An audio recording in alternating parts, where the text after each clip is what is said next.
There are two commonly used procedures for computing seismic forces on the building as per IS 1893 Part 1 2016.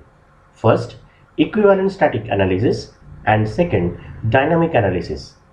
Under dynamic analysis, response spectrum method and time history method are adopted in the IS code.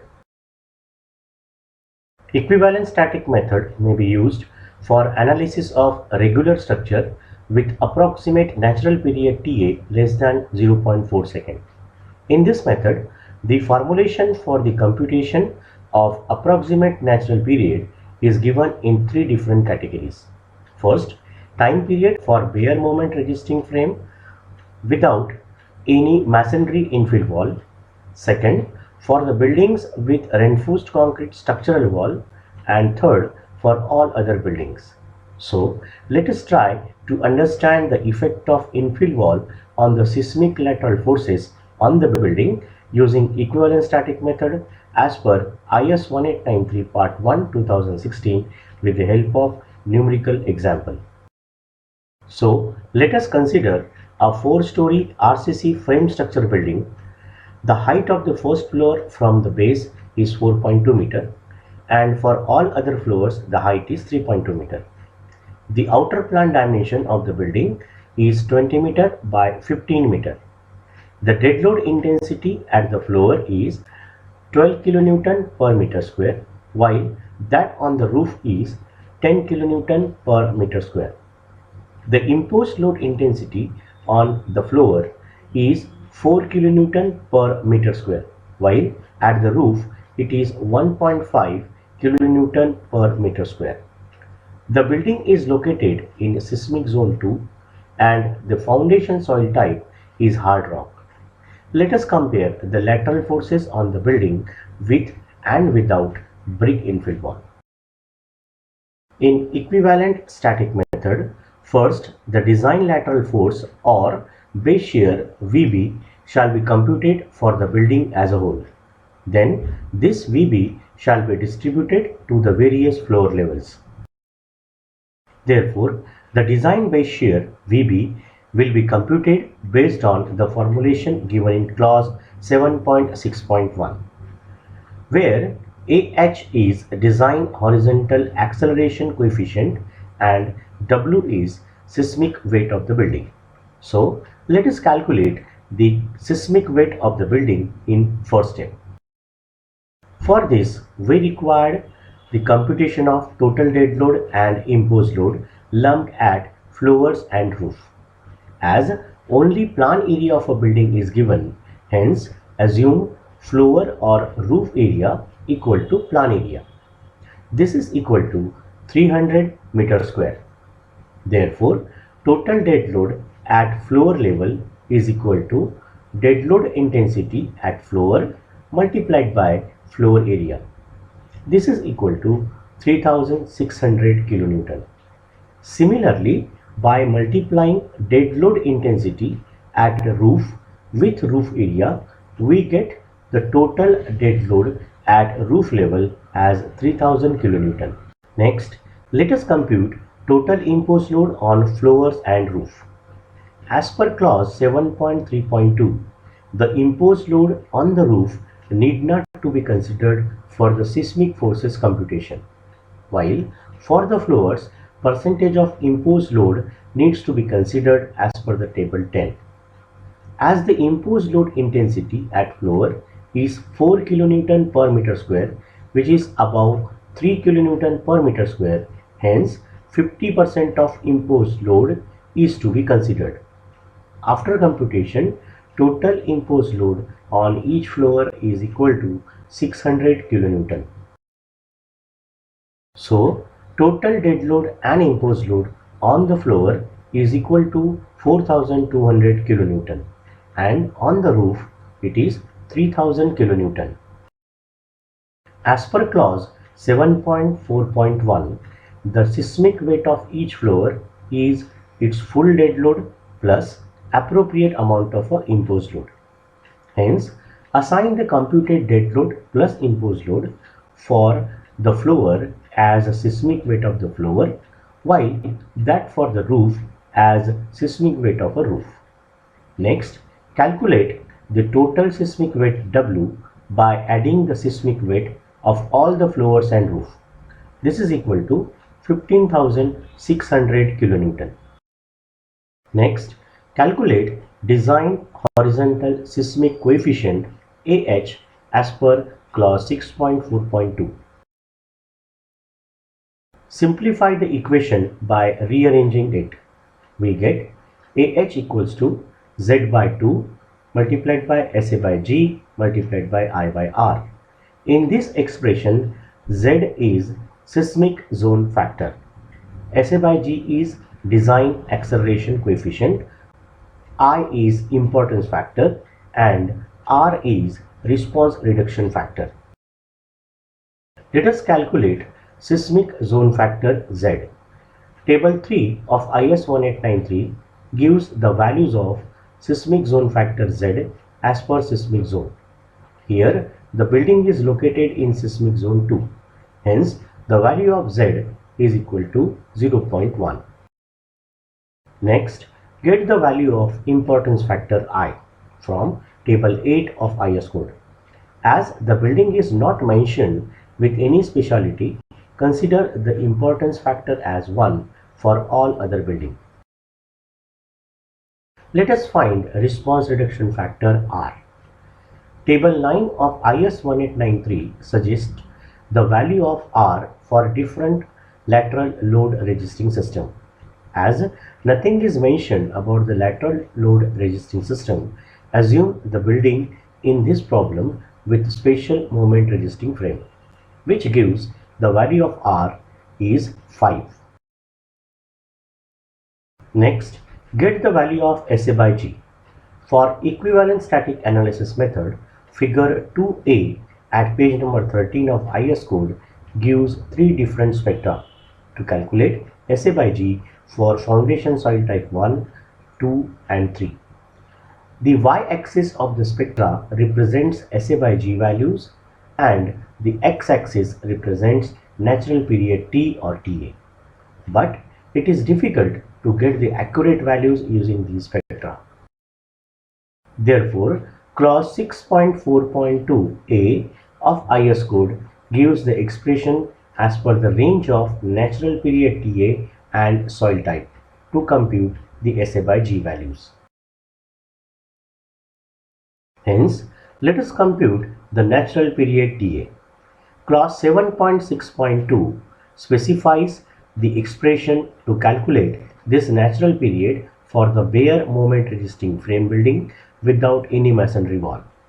Section B gives the formulation for buildings with reinforced concrete structural walls, and for all other buildings, which includes building with masonry infill wall, the expression is given in section C.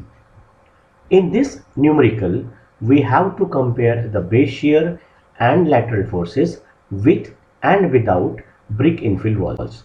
So, let us compute first the natural period TA for the building with the brick infill wall as per clause 7.6.2c. In the formula, h is height of the building and d is base dimension of the building at the plinth level along the considered direction of earthquake. In this numerical, the plinth level plan of the building is rectangular with dimension 15 meter by 20 meter. Hence, we can consider the earthquake in two directions, one along 20 meter dimension and second along 15 meter dimension. Therefore, here we get two values of approximate natural period TA, that is along 20 meter and along 15 meter dimensions.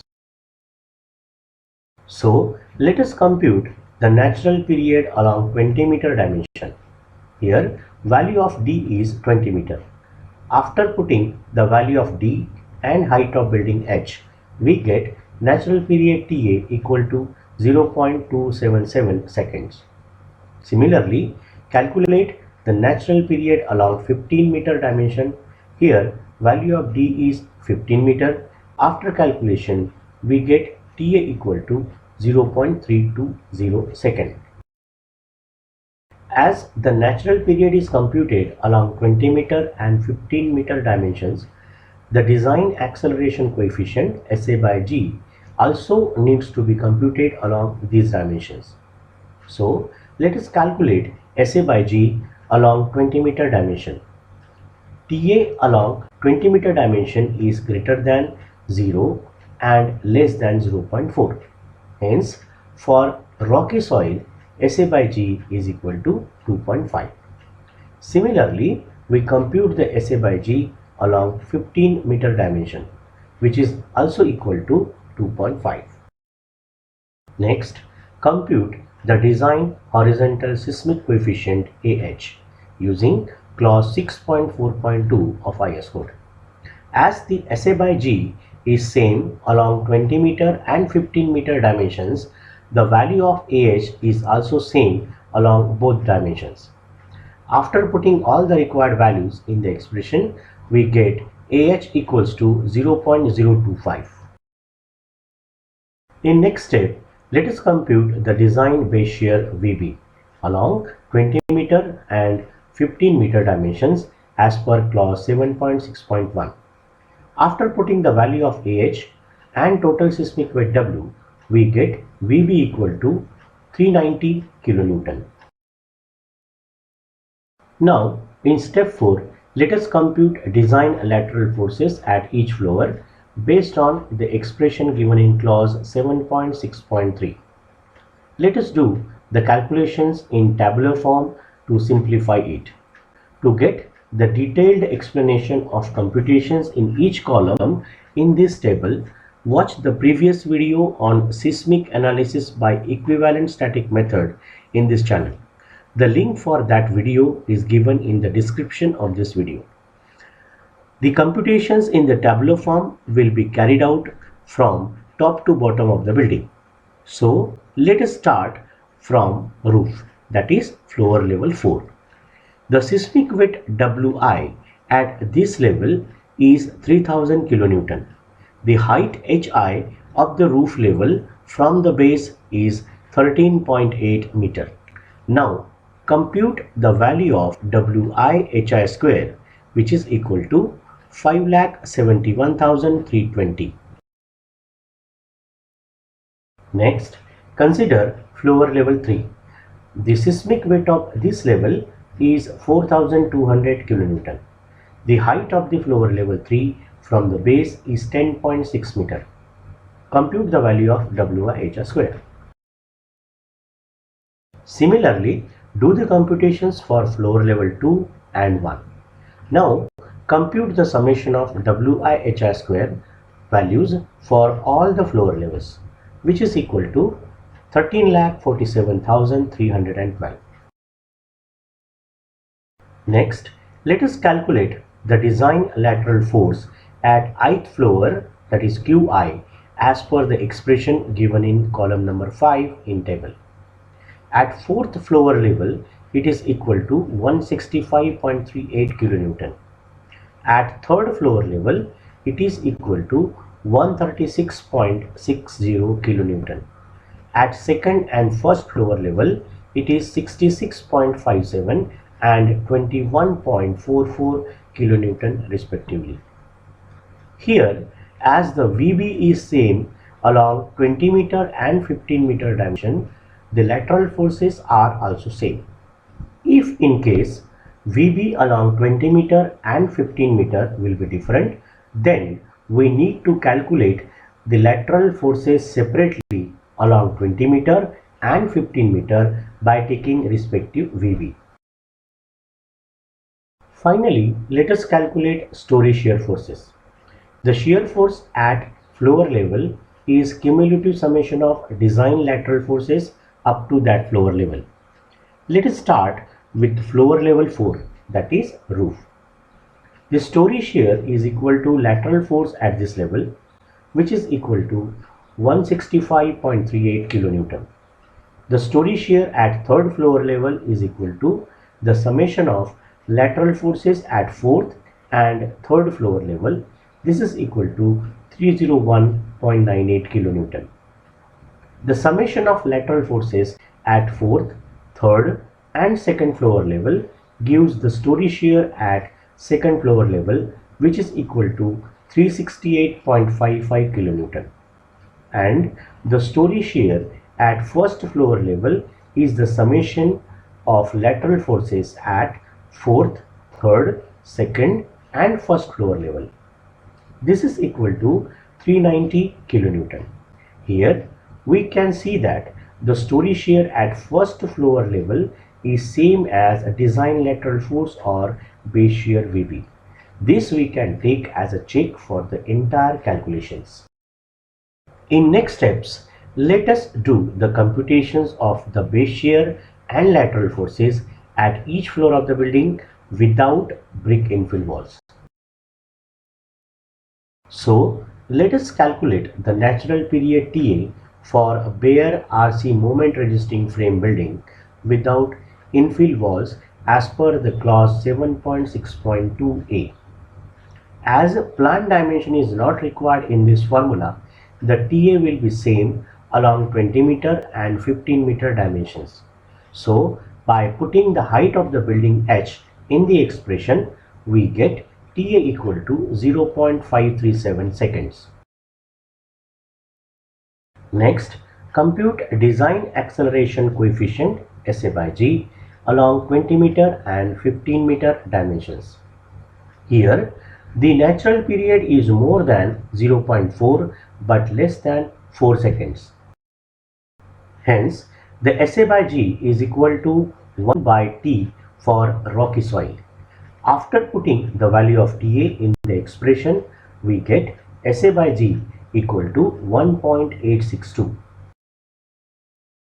Now, compute the design horizontal seismic coefficient AH along 20 meter and 15 meter dimension. After putting all the required values, we get AH equals to 0.018. Compute the base shear VB along 20 meter and 15 meter dimensions as explained in previous steps. After calculations, it is equal to 280.80 kilonewton.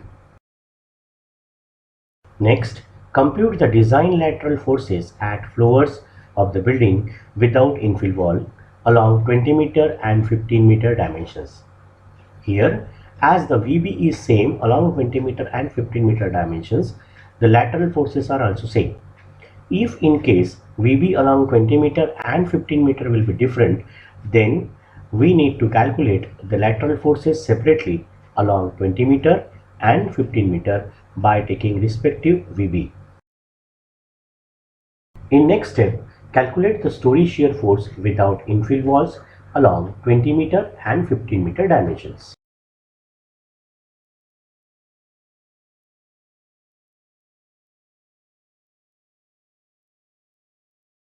Finally, let us compare the base shear and lateral forces at floors of the building with and without infill walls.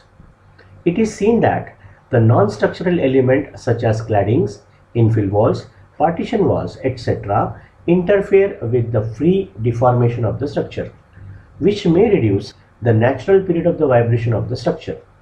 This may increase the design acceleration coefficient SA by G. Therefore, the base shear of the building with infill wall is more. As the base shear is distributed along the height of the building at a floor level, the lateral forces with infill wall is more than that of the without infill walls. If you like this video, then share your thoughts in comment section. Subscribe this channel and press the bell icon to get the notification of such interesting videos for visual and simplified learning of various civil engineering topics.